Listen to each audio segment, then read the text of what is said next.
Hey everyone, welcome back. Welcome back. Today we're doing a deep dive into CES 2026, and wow, this year was different. So different. We're talking about a genuine phase change in technology. Right, AI is officially out of the chatbot and into the physical world. Exactly. So buckle up because we're exploring what happened on the show floor, from swallowable robots to humanoids that fold your laundry, and what it all means for where tech is headed. Let's jump in. All right, so before we get into the wild stuff, let's talk about one of the major players at the show, Dassault Systems. They're the company behind the 3D experience platform, right? Exactly. They help organizations create virtual twins, digital replicas of everything from aircraft to human organs. And they had this immersive experience called the Cube, showcasing healthcare innovation. Right, but what's more interesting is what they brought with them, specifically the startups they're accelerating through their 3D Experience Lab program. Okay, so they didn't just show up to demo their own tech, they brought disruptive companies with them. Exactly. Let me introduce you to three really fascinating ones. Hit me with the first one. Endiatx. They've created a swallowable robotic pill called PillBot that can navigate inside your body. Wait, you swallow a robot? You swallow a robot. It moves around and captures images which are sent to physicians, allowing them to diagnose. No invasive procedures, no surgery. As a disclaimer, PillBot is an investigational device. It is not currently cleared nor approved by any regulatory authority.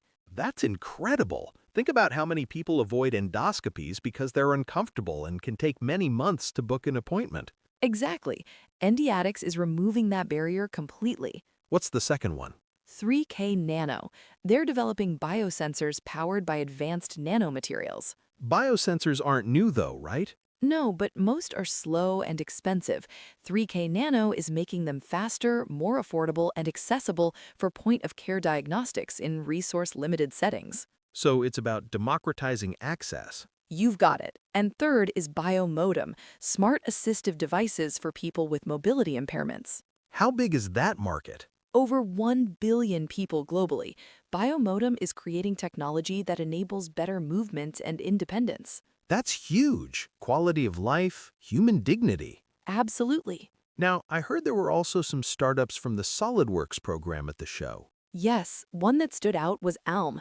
They actually won the SolidWorks for Startups award. What do they do? They've created a device that cleans, disinfects, and dries glasses in just 20 seconds using only 10 centiliters of water and no chemicals. That's brilliant. Simple problem, elegant solution. Exactly. There were also others working on everything from plasma actuators that reduce emissions to quantum-based ophthalmic devices. So the startup energy at CES was strong. Very strong, especially in Eureka Park, which had over 1,000 startups from dozens of countries. All right, so let's talk about the elephant in the room, or should I say the robot in the room. Ha! Yes, the defining trend this year was what they're calling physical AI.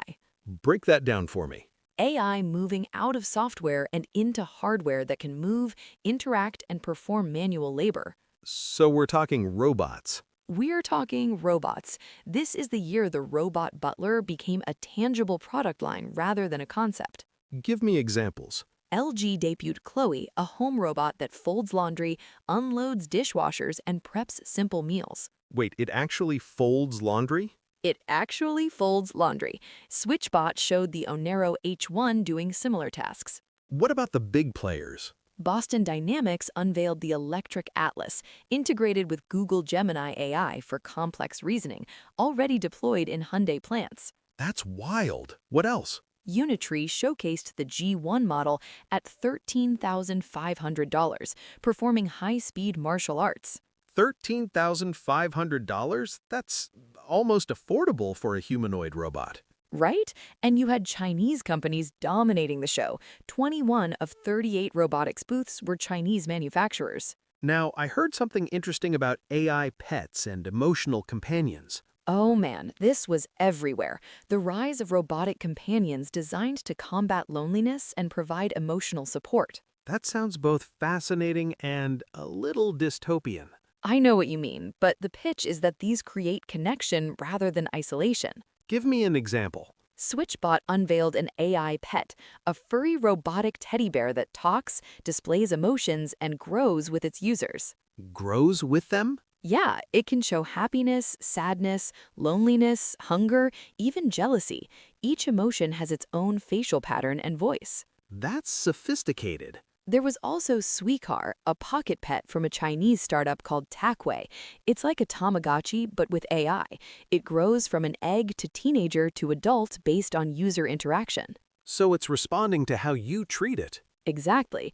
And then there's Ditto, an empathetic chatbot app with a physical robot companion. What does Ditto do? It adapts to your tone, attitude, and mood, records your days and emotions, keeps them as illustrated diaries. The idea is having an offline emotional partner. Interesting. Are people actually into this? The booths were packed. There's clearly demand, especially post-pandemic with increased loneliness and an aging population needing assistance. Okay, so physical robots aside, what else defined the show? On-device AI.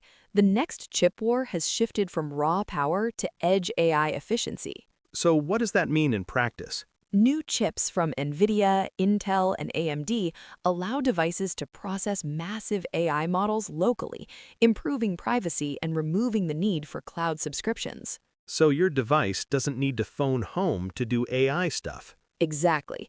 And we're seeing AI agents that take action, booking flights, managing smart home routines through natural conversation. Not just answering questions, but actually doing things. Right, they're using spatial awareness sensors to predict your needs. And then there's the smart glasses explosion. I heard there were a ton of them at the show.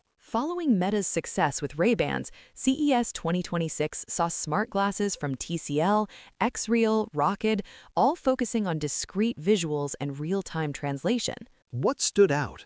The Asus ROG Xreal R1 was the spec king, world-first 240Hz refresh rate, but my favorite was Rocket's Style, which won a Best of CES award. What makes it special? It's ultralight at 38.5 grams and displayless, focusing on a voice-first AI experience, 12-hour battery life, 4K camera for content creators. So it's an invisible assistant. Exactly. And there was even a clip-on device called Magnetic that turns any glasses into AI smart glasses. That's clever. Lower barrier to entry. Before we wrap up, we have to talk about some of the wild stuff. Oh, this should be good. Lollipop Star, a bone conduction candy that plays music in your head while you eat it.